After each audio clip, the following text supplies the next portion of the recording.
पिछले क्लास में हम लोगों ने यूजेज ऑफ प्रेजेंट इंडेफिनिट देखा। आज हम लोग प्रेजेंट कंटिन्यूअस टेंस को देखेंगे। प्रेजेंट कंटिन्यूअस को हम लोग प्रेजेंट इम्परफेक्ट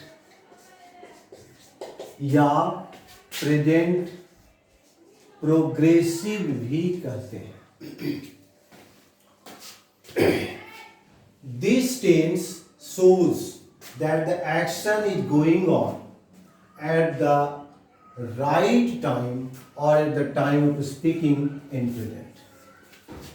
वर्तमान काल में एकदम उसी क्षण कोई क्रिया अगर लगातार जारी हो, चल रही हो, या बोलने के वक्त ही हम लोग जैसे अभी अंग्रेजी का अध्ययन कर रहे हैं, अभी बोल भी रहे हैं और यह कार्य चल भी रहा है, तो बोलने के वक्त जारी है या उसी समय वर्तमान में यदि कोई क्रिया जारी है तो उसे हम लोग प्रेजेंट कंटिन्यूअस कहते हैं। इसे इम्परफेक्ट भी कहते हैं। इम्परफेक्ट मतलब अपूर्ण, यह पूरा नहीं है, अभी पूरा होने के कार्य में आगे बढ़ रहा है, इसीलिए इसे प्रोग्रेसिव भी कहते हैं। It shows that the action is imperfect, ये बताता है कि एक्शन अभी इम्परफेक्ट। अब पहचान के लिए जैसा हम लोग जानते हैं कि हिंदी वर्ब के अंत में रहा है, रही है, रहे हैं, ये सब लगे होते हैं। अब हम लोग आएंगे अफर्मेटिव सेंटेंस, स्वीकारात्मक। जैसे कि पहले से हम लोग इस पर चर्चा कर चुके हैं कि जिस वाक्य से किसी कार्य करने के एक्सेप्टेंस का बोध हो, स्वीकार का बोध हो, तो जब इस तरह का स्वीकारात्मक वाक्य प्रेजेंट कंटिन्यूअस का हो तो इसके लिए सबसे पहले हम लोग सब्जेक्ट का प्रयोग करेंगे, उसके बाद इज, एम या आर, भर में आइज लगाते हैं मतलब बिफोर, उसके बाद ऑब्जेक्ट। एम लगाएंगे with first person singular subject मतलब आई के साथ। इज लगाएंगे थर्ड पर्सन सिंगुलर सब्जेक्ट के साथ मतलब ही, सी, इट या कोई भी नाम उसके साथ इज का प्रयोग करेंगे। और बाकी जो बचा with rest of the subject उसके साथ हम लोग आर लगाएंगे, जैसे वी के साथ, दे के साथ। उसके बाद प्लूरल कोई भी नाउन हो जैसे बॉयज एक्सेट्रा, ये सब के साथ हम लोग आर लगाएंगे। यू के साथ भी हम लोग सेकेंड पर्सन सिंगुलर या प्लूरल दोनों के साथ हम आर ही लगाएंगे। अब हम लोग एग्जाम्पल के द्वारा इसको आगे देखते हैं।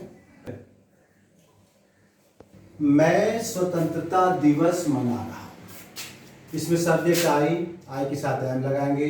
भर सेलिब्रेट, इसमें आईएनजी जोड़ दिए before the independence day, I am celebrating the independence day.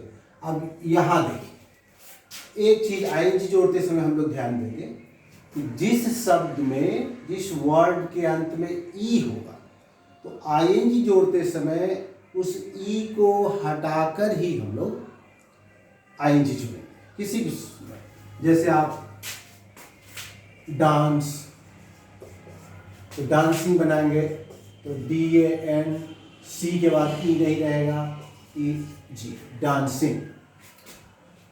यहां हम लोग देखें निट, तो इसी तरह से प्रैक्टिस में हम लोग ई हटाकर आईएनजी जोड़ेंगे, ही प्रैक्टिसिंग एज ए। वह इस वक्त स्वेटर बुन रही है, इस वक्त मैंने अभी तुरंत, तो she is knitting a sweater at the moment मतलब इसी वक्त।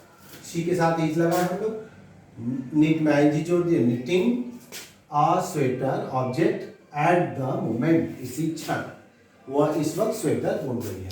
यहाँ निट में हम लोग देख रहे हैं कि डबल टी हो, आईजी जोड़ने में हम लोग डबल टी करते हैं। इसमें भी ये ध्यान देना है कि जहां जिस किसी भी वर्ब, जैसे मान लीजिए कि रन, आर यू है, जिस वर्ब के अंत में कॉन्सोनेंट हो एक और उसके ठीक पहले कोई एक वॉवेल हो, तो जब आईएनजी जोड़ेंगे तो लास्ट वाला कॉन्सोनेंट डबल करके आईएनजी जोड़ेंगे। जैसे रन को रनिंग लगाएंगे तो R U double N I N G, तो इसलिए यहाँ knitting, she is knitting a sweater at the moment.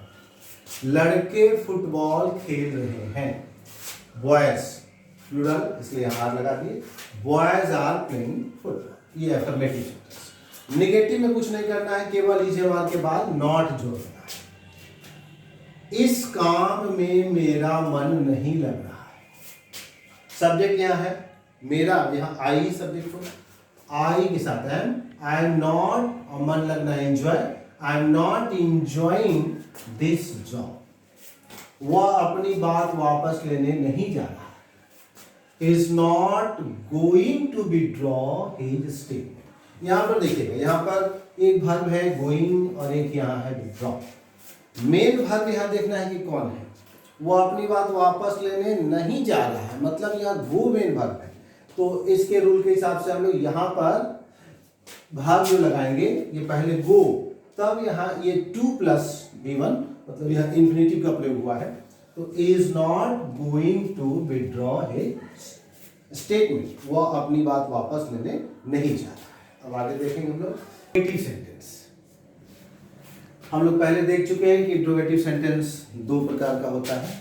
अध्ययन की सुविधा के लिए हम लोगों ने इसे बांट लिया है, शॉर्ट आंसर टाइप और लॉन्ग आंसर टाइप। जिस प्रश्न का आंसर यस नो में हो जाए वो शॉर्ट आंसर टाइप, और जिसका आंसर विस्तार से देना पड़े वो लॉन्ग आंसर टाइप। तो शॉर्ट वाले में हम लोग इज, एम या आर, उसके बाद सब्जेक्ट, तब बिफोर, उसके बाद ऑब्जेक्ट। क्या तुम अपने घर को सजा रहे हो, तो सब्जेक्ट है यहाँ यू, इसके लिए आर हम लोग लगाएंगे। Are you decorating your house. क्या वह घड़ियाली आंसू बहा रहा है। घड़ियाली आंसू बहाना, क्रोकोडाइल टीयर्स, नकली आंसू बहाना। तो is he shedding crocodiles tears. अब long answer type. Long answer type तो वह प्रश्न जिसका आंसर यस नो में नहीं हो। इस समारोह में कौन भाग ले रहा है। यहां पर इंट्रोगेटिव वर्ड है कौन, तो सबसे पहले इंट्रोगेटिव वर्ड हम लोग आएंगे who is participating in this function. अब यहां देखिए हु इज, उसके बाद ये सब्जेक्ट, लेकिन इसमें हम लोग सब्जेक्ट नहीं लगा रहे क्योंकि हु खुद सब्जेक्ट का काम करता है, इसलिए इसमें सब्जेक्ट लगाने की आवश्यकता नहीं है। Who is participating in this function. मैं गणित कैसे बना रहा हूं, यहां पर इंट्रोगेटिव वर्ड है कैसे, तो पहले how am I solving mathematics. इसके बाद हम लोग इंट्रोगेटिव कम्युनिकेटिव है। इंट्रोगेटिव कम्युनिकेटिव मतलब प्रश्नवाचक सह नकारात्मक वाक्य। प्रश्नवाचक सह नकारात्मक वाक्य मतलब इंट्रोगेटिव नेगेटिव, जिसमें प्रश्न भी हो और नेगेटिव। इसका भी हम लोग शॉर्ट और लॉन्ग दो में देखेंगे।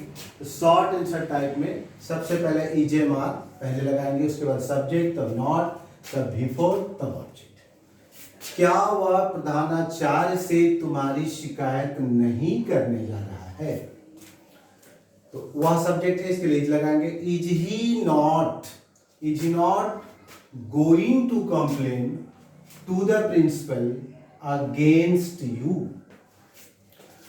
क्या विधवा फूट फूट कर नहीं रो रही है। फूट फूट कर रोना मतलब बुरी तरह से रोना, बिटरली। इसमें नॉट हम लोग यहां भी लगा सकते हैं, लेकिन यहां लगाएंगे तो ये एनावलस फिनिट के रूप में, ये संक्षिप्त रूप है। तो isn't the widow weeping bitterly. Long answer type में पैटर्न यही रहेगा, केवल आगे में हम लोग इंट्रोगेटिव वर्ड, इंट्रोगेटिव प्रोनाउन जोड़ते हैं। उसके बाद इजेमार, सब्जेक्ट, नॉट, बिफोर, ऑब्जेक्ट। तुम मेरी मजबूरी समझने की कोशिश क्यों नहीं कर रहे हो, क्यों, तो why are you not trying to understand my helplessness. वह अपने किए पर क्यों नहीं पछता रहा है। अपने किए मतलब गलत काम।